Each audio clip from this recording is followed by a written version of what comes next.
साथियों, जब हमारे वोटर पेंशन की बारी आती है तो लोग कहते हैं कि वोटर पेंशन देने के लिए बजट नहीं है, लेकिन ये महंगे महंगे मेले लगाए गए।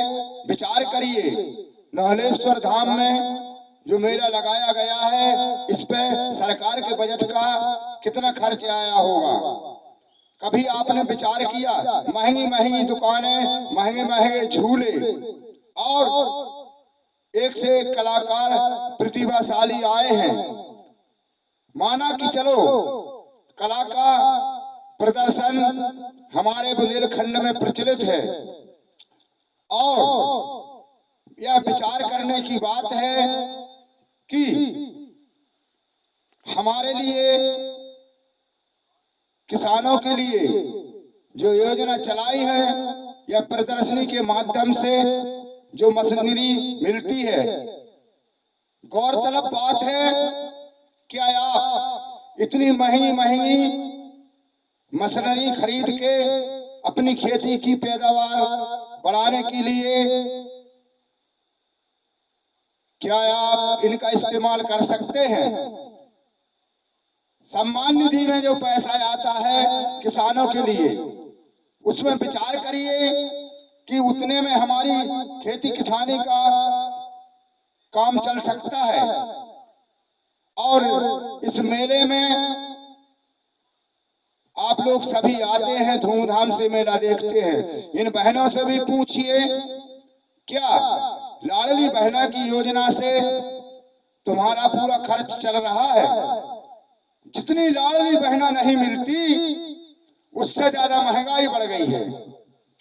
यह विचार करने का विषय है कि हमको सरकार लाडली बहना के तहत बहनों को जो राहत दे रही है, लेकिन विचार यह है कि उस लाडली बहना के मिलने से हमको कितनी फायदा हुआ और जो महंगाई बढ़ गई है उससे हमको कितनी हानि हुई।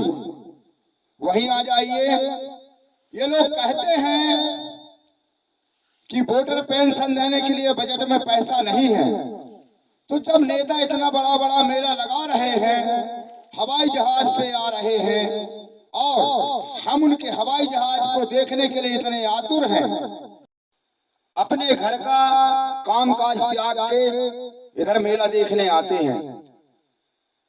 गौरतलब बात यह है कि हमें इकट्ठा बुलाने के लिए ऐलान किए जाते हैं, पेपर वितरण किए जाते हैं, गांव गांव प्रचार होता है, लेकिन विचार करिए कि इन सब मेलों में महंगी महंगी चीजें दिखाई गई। अरे झूले तो ठीक है, जलपरी भी दिखाई गई, काल्पनिक चीजें दिखाई गई। किसी ने देखा भी है कि जलपरी होती कैसी है? मौत के कुआं दिखाए गए। अब इतने सारे खर्च के लिए तुम्हारे पास पैसा है, झूठ बोलने के लिए तुम्हारे पास नेता है, लेकिन ये कोई नहीं जानता कि ये खर्च जो किया है वो हमारा है, हमारे वोटरों का है। इन्होंने हवाई जहाज से आने का प्लान किया। क्या जब वोट दिया और वोटर के द्वारा कुर्सी मिलती है तो हम यह विचार करें कि जब हमने अपना बहुमत दे के उनको कुर्सी दी, अपना बनाया, तो वो अपने हुए, फिर इन्हें डर किस बात का है कि ये सिक्योरिटी गार्ड लाते हैं?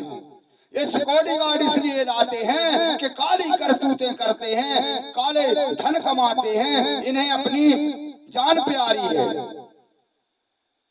अरे उस दिन जब गली गली घूमते हैं और वोट मांगते हैं तब नहीं विचार आता है, और जब कुर्सी पा जाते हैं तो काले धंधे, काले करतूते करने लगते हैं। इसलिए इन्हें डर लगता है कि अब हमारे दुश्मन हो गए। चाहते तो जैसे वोट मांगने आए ऐसे ऐसे गली गली घूमते, तब वोटर को भी लगता कि कोई अपना है, हमें प्यार उत्पन्न होता, हमारी आत्मा उमड़ जाती। अरे भैया, अपना कोई नहीं है, केवल इनका सपना है, इनका सब कुछ है, अपना कुछ नहीं है। छोड़ दो ये ताम झाम, क्योंकि ये विचार करने का विषय है कि जो एक पैसा खर्च होता है ये इनके बाप का नहीं है, हमारे वोटरों के सकल घरेलू उत्पादन का है। और यह पैसा हमारा पैसा है, हमारा पैसा ये खर्च करते हैं, ऐश करते हैं और माला माल बनते हैं। हम ज्यों के त्यों कंगाल हैं। इसलिए हमारा विचार है कि वोटर पेंशन के द्वारा अगर ये हमारी सहायता करना चाहते हैं तो हम इनको हितैषी समझेंगे, वरना कोई हमारा नहीं है। जाग जाइए, वोटर पेंशन मांगिए और हम तो यही कहेंगे कि भारत के मतकर्ता जागो और वोटर पेंशन का हक मांगो। वोटर पेंशन देनी होगी वरना कुर्सी खोनी होगी। जो वोटरशिप की बात करेगा अब वही देश पर राज करेगा। हाँ, सभी समस्या एक निदान, वोटर पेंशन का अभियान। अब ये बात कहते हैं तो ये लोग जेल में डाल देंगे।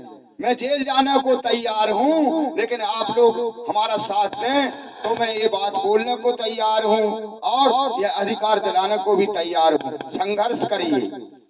जय नीलेश्वर धाम, जय नोटा ग्राम, जय जगत, जय वोटरशिप। धन्यवाद।